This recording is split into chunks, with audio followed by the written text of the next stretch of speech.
may be late on this subject, but I recently watched Squid Game on Netflix, and I have to say that it's a really good show. I really liked the character development, the writing and the pacing of the show.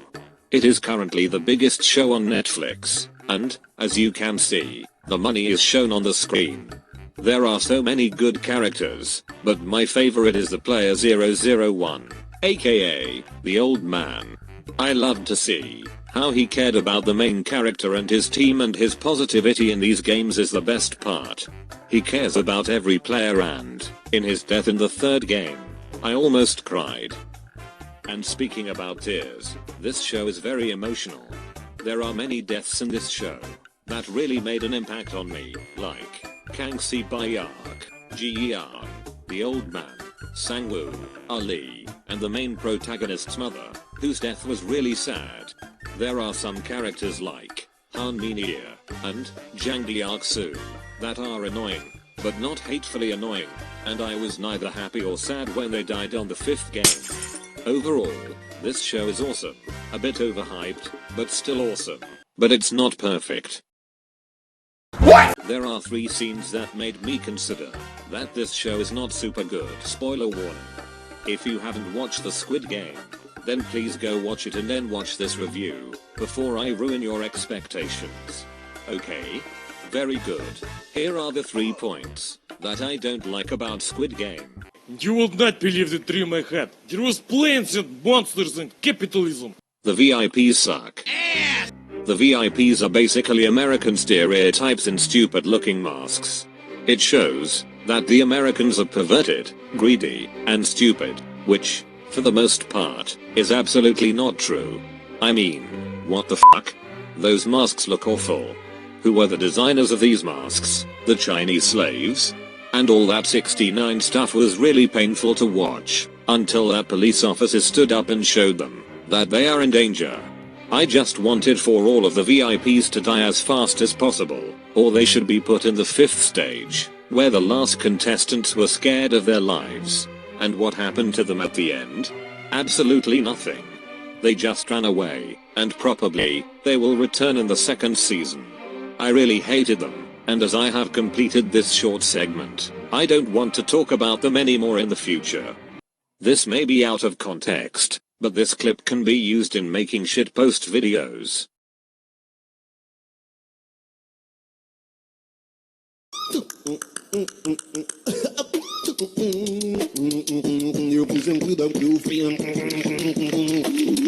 Twist villains are dumb. The twist scene at the end was worthless. What? I mean, it was great to see the old man again, but the reveal that he's the host of the Squid Game kinda sucked.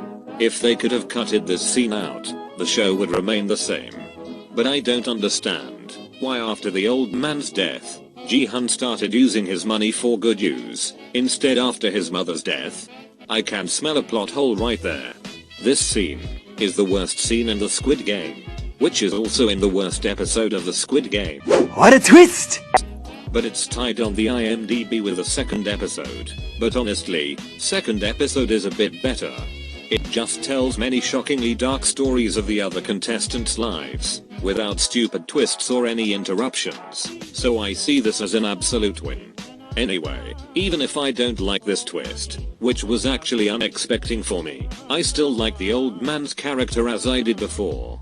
He's still positive, kind to Ji-hun and really honest. Probably, this is the only good thing about this scene. The old man's character doesn't change, even with his dark and cruel shenanigans. So, let's move to the last slightly negative point about the Squid Game. Shall we? We've now reached our cruising altitude! If you look out the window, you'll see the Rocky Mountains! I hope that this will be quick. So, let's talk about the last scene of this show. So, after that twist with the old man dies, Ji-hun colors his hair, adopts Si-bayak's little brother and gives it to Sang-woo's mother to take care of, with his prize money in the child's suitcase. Ji-hun calls his daughter, and says that they will meet in Los Angeles, and after that, he sees the same businessman, who persuaded him to play the Squid Game. He says that he will call later, runs to that businessman, and then everything starts to go downhill. The businessman goes away, and Jihan takes the card that the businessman gave to a homeless person. After that, he walks to his plane and he calls the number on the card. He said that they should stop killing people, but he was answered by the guard of the Squid Games and said that he should walk to his plane. He puts down the phone and goes away from the plane. The end. Well, I have very little to say about this scene. Jihan, you have daughter that wants to see you, and you have plane tickets worth thousands of Korean wons, but you walk the other direction. I understand that you want to save 400 people from the Squid Game, which still leaves us with a little plot hole. This scene was so confusing that I had to watch it 3 times to fully understand the meaning of it. So yeah, that's pretty much it. Let's jump to the conclusion of the show. Shall we?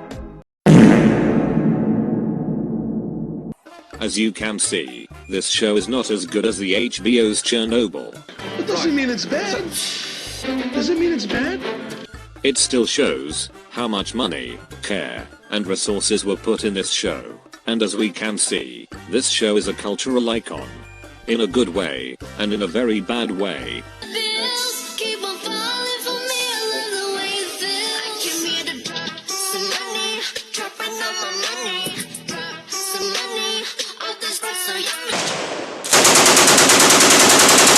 Besides that, I have a soft spot for the Squid Game, as being the show that threw Netflix out of mediocrity. And speaking about mediocrity, I will review Kissing Booth 3 in the future, but for now, me and that vegan teacher have some unfinished business.